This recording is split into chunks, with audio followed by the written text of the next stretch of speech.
నిజాంపేట మండల కేంద్రంలో బుధవారం మెదక్ జిల్లా కలెక్టర్ జిల్లా సమాచార పౌర సంబంధాల శాఖ అధికారి ఆదేశాల మేరకు గ్రామంలో మత్తు పదార్థాలు రోడ్డు భద్రతా నియమాలపై ప్రజలకు కళా బృందంచే పాటల ద్వారా అవగాహన కల్పించారు।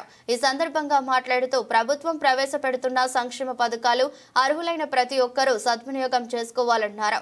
గ్రామాలలో యువకులు గంజాయి మత్తు పదార్థాలకు చెడు వ్యసనాలకు అలవాటు పడుతున్నారని అటు వాటికి దూరంగా ఉండాలని సారథి కళాకారులచే పాటల ద్వారా గ్రామస్తులకు అవగాహన కల్పించామన్నారు।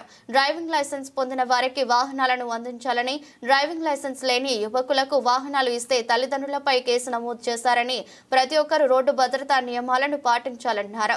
ఈ కార్యక్రమంలో సారథి కళాకారులు ఎల్ల సిద్ధులు, కారంగుల మాధవి, శివోల్ల కృష్ణ, బిట్ల ఎల్లయ్య, సందుర్ల శేఖర్, జింకా దేవదాస్, టెక్మాల్, విజయలక్ష్మి, ఆశ రామారావు, కమ్మరి నరసయ్య, తుమ్మల ఎల్లయ్య, బండారు నరసయ్య, గ్రామస్తులు తదితరులు పాల్గొన్నారు।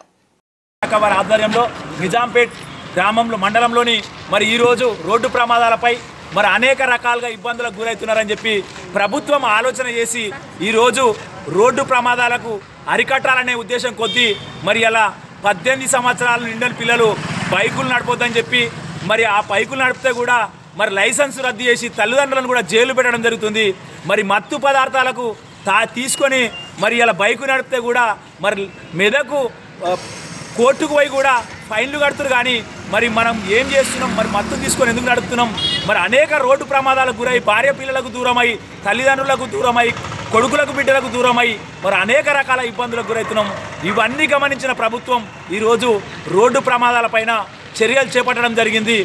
అనేక రకాలుగా ఇబ్బందులకు గురవుతున్న ప్రజల గురించి ప్రభుత్వం ఇలా మేల్కొల్పాలనే ఉద్దేశం కొద్దీ గంజాయి మత్తులో కూడా మునిగిపోయి అలా బైకుల మీద పోతూ యాక్సిడెంట్లకు గురవుతూ అనేక రకాల ఇబ్బందులకు గురవుతారని చెప్పి ఆలోచన చేసిన ప్రభుత్వం రోడ్ల మీద ఎవరు కూడా ప్రమాదాలకు గురి కావద్దని చెప్పి ఈ చర్యలు చేపట్టడం జరిగింది। కాబట్టి జిల్లా సమాచార పౌర సంబంధాల శాఖ వారి ఆధ్వర్యంలో కలెక్టర్ గారి ఆదేశాల మేరకు మరియు డిపిఆర్ఓ గారి ఆధ్వర్యంలో ఈ కార్యక్రమం చేయడం జరుగుతుంది। కాబట్టి ప్రతి ఒక్కరికి పేరు పేరున మా కళాభివందనాలు తెలియజేసుకుంటూ జిల్లా సమాచార పౌర సంబంధాల శాఖ వారి ఆధ్వర్యంలో సాంస్కృతిక సారథి కళా బృందంచే ఈ కార్యక్రమం చేపట్టడం జరుగుతుంది। కాబట్టి ప్రతి ఒక్కరికి ధన్యవాదాలు। ఇక్కడ ఉన్న పెద్దలందరికీ పేరు పేరున మా కళాభివందనాలు తెలియజేసుకుంటూ ముఖ్యంగా మీడియా మిత్రులకు ప్రెస్ మిత్రులకు పేరు పేరున మా కళాభివందనాలు తెలియజేస్తూ ముగిస్తున్నాం।